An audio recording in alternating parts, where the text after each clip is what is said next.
Good evening friends, कैसे हैं आप लोग। इससे पहले हम लोगों ने पढ़ा था गंगा नदी तंत्र।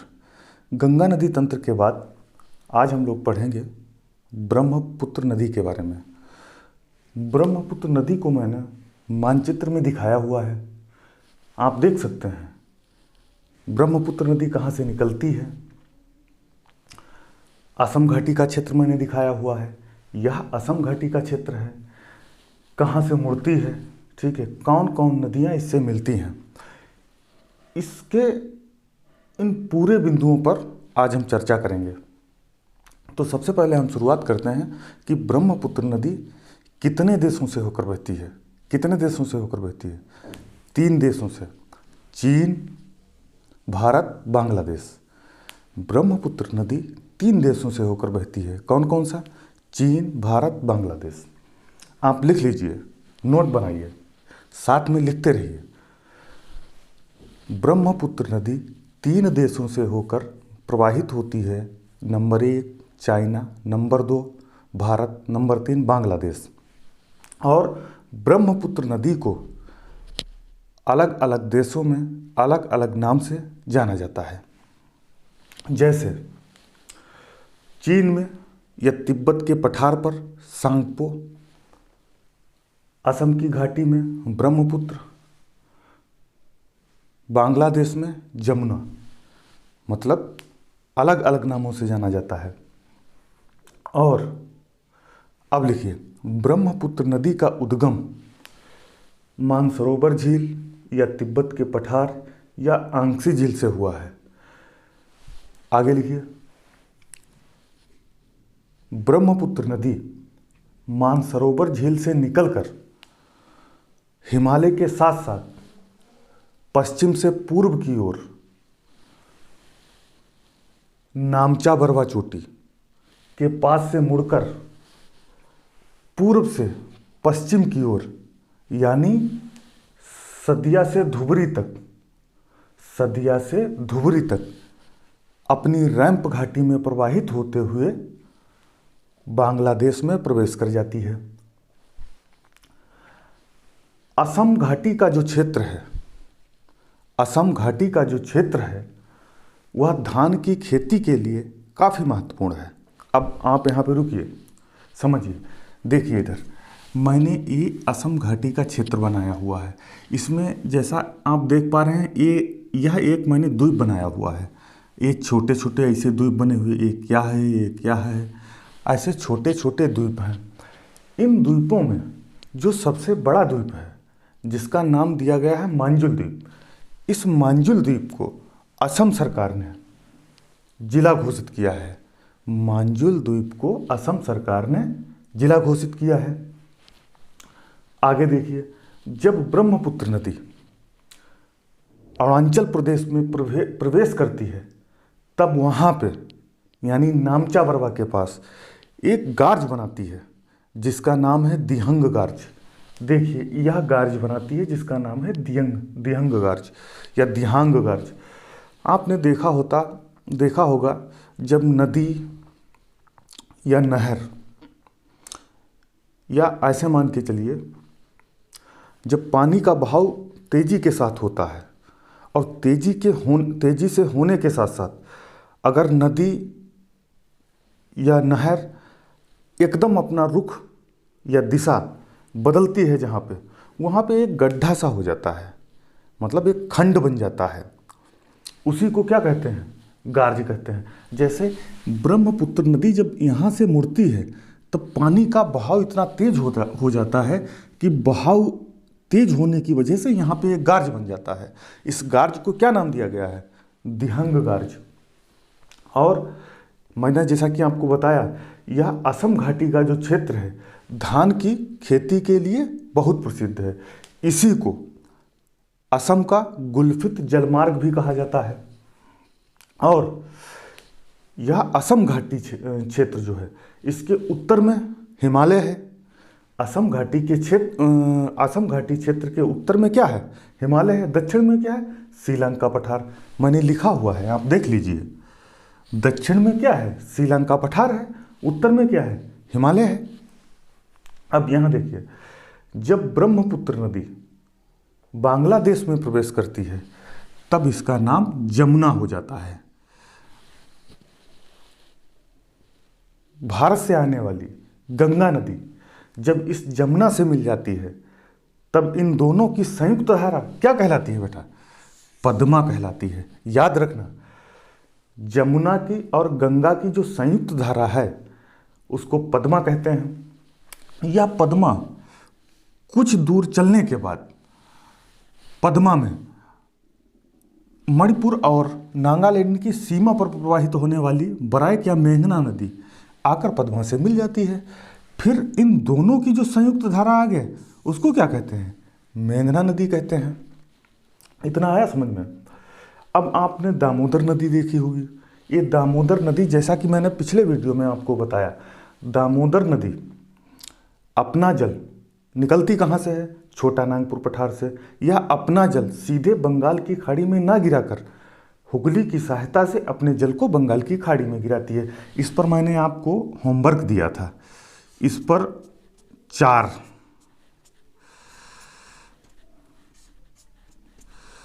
परियोजनाएं हैं। कौन कौन सी? देखिए मैं बता रहा हूं। 1,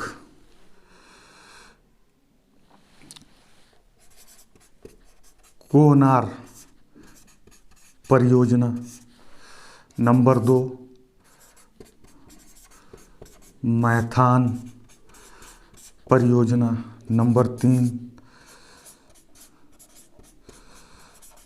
तिलैया परियोजना। नंबर 4,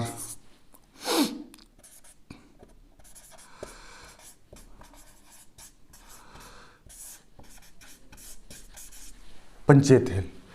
कोनार, मैथान, तिलैया, पंचेत हिल। दामोदर नदी पर 4 परियोजनाएं हैं, कोनार, मैथान, तिलैया, पंचेत हिल। और इसकी सबसे बड़ी सहायक नदी कौन सी है? बराकर। दामोदर की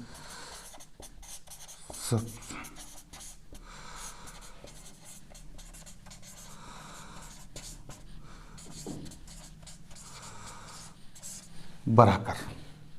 याद रखना, परीक्षा में कई बार पूछा गया है। अब हम देख लेते हैं ब्रह्मपुत्र नदी की सहायक नदी कौन कौन सी हैं। लिखिए, ब्रह्मपुत्र नदी की सहायक नदी इस प्रकार है। नंबर 1,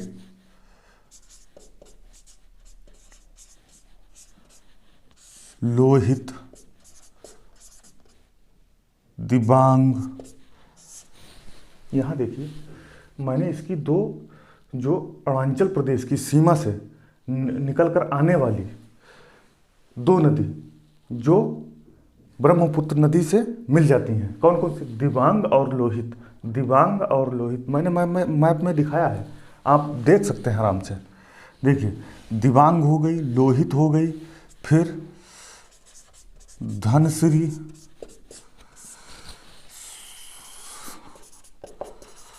सुबानसिरी,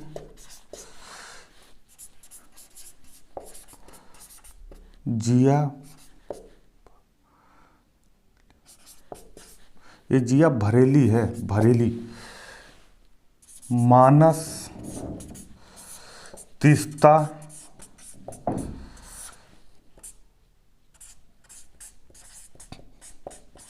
पगला दिया, पिथुमारी। कौन कौन सी हैं? लोहित, दिबांग, धनसिरी, सुबानसिरी, जिया बरेली, मानस, तिस्ता, पगला दिया, पिथुमारी। ये क्या है?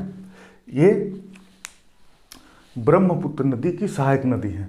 आप इनको याद कर लीजिए क्योंकि सवाल यहीं से आता है। ठीक है। दूसरी बात मैं आपको कुछ बताना चाहता हूँ। जैसा कि आप सभी लोगों को पता है, हमने एक कोचिंग संस्था इस्टेब्लिश की है संसारपुर, लखीमपुर के संसारपुर में। तो उसमें सुबह क्लासें चलती हैं और शाम को क्लासें चलती हैं। जो सुबह की क्लासें हमारी 9 बजे से 2 बजे तक चलती हैं और उसके बाद 5 बजे से 10 बजे तक चलती हैं, शाम को 5 बजे से 10 बजे तक चलती हैं। जो 5 बजे से 10 बजे तक क्लासें चलती हैं वो फ्री ऑफ कॉस्ट हैं। फ्री ऑफ कॉस्ट क्यों हैं मैं आपको बता रहा हूँ। फ्री ऑफ कॉस्ट इसलिए हैं क्योंकि हमारा जो क्षेत्र है वो ग्रामीण क्षेत्र है। जितने भी बच्चे आते हैं हमारे पास सब किसान परिवार से आते हैं, और मैं जानता हूँ क्योंकि मैं भी एक किसान परिवार से आता हूँ, तो मैं इस बात को अच्छे से समझ सकता हूँ।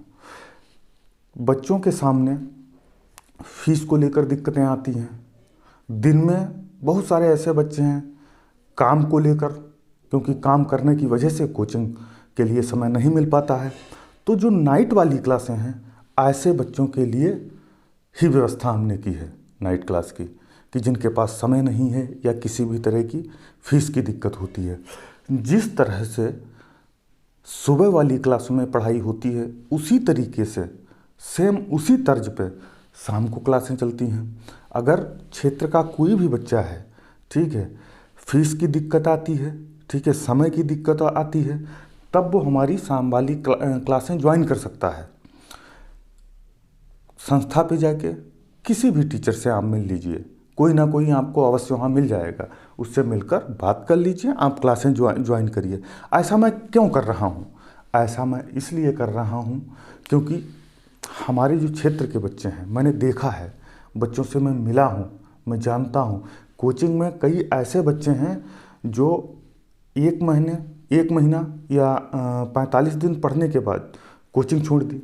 मैंने उनसे संपर्क किया, पता चला सबसे बड़ी उनके सामने प्रॉब्लम आ रही है फीस की, कि सर फीस की वजह से हम कोचिंग नहीं आ रहा है। तो उनको मैंने सुझाव दिया, कोचिंग आप मत बंद करिए, ठीक है, कोचिंग आप रेगुलर आइए। फीस की अगर कोई दिक्कत हो रही है आप हमारा शाम वाला बैच ज्वाइन कर लीजिए। बच्चों ने ज्वाइन कर लिया, आ रहे हैं, पढ़ाई कर रहे हैं। इससे क्या होगा? इससे यह होगा हमारे क्षेत्र का विकास होगा, ठीक है। जबकि हम सब लोग जानते हैं हमारा क्षेत्र विकास में लखीमपुर में जितने भी ज़िले हैं सबसे पीछे है, और हमारी कोशिश है इसको सबसे आगे ले जाने की। और आप लोगों के सहयोग से हम लोग कामयाब होंगे। सबका सहयोग रहा तो हम लोग, शुरुआत तो एक छोटी सी ही शुरुआत करनी पड़ेगी। हमने एक शुरुआत की है और उसमें आप लोगों का सहयोग मिल रहा है, और मैं चाहता हूँ और बढ़कर सहयोग मिले। फिर दूसरी बात, आपने देखा होगा ज़्यादातर यूपी SSSC में तो खासकर, बाकी जो वैकेंसी आ रही हैं किसी में O लेवल या SSS सर्टिफिकेट जो कंप्यूटर से संबंधित है मांग लिया जाता है, उसकी व्यवस्था हमने की है। आप हमारे यहाँ जाएंगे तो आप जो है, आपसे वही फीस ली जाएगी SSS की जो रजिस्ट्रेशन फ़ीस होती है। उसके बाद आपका रजिस्ट्रेशन कर दिया जाएगा।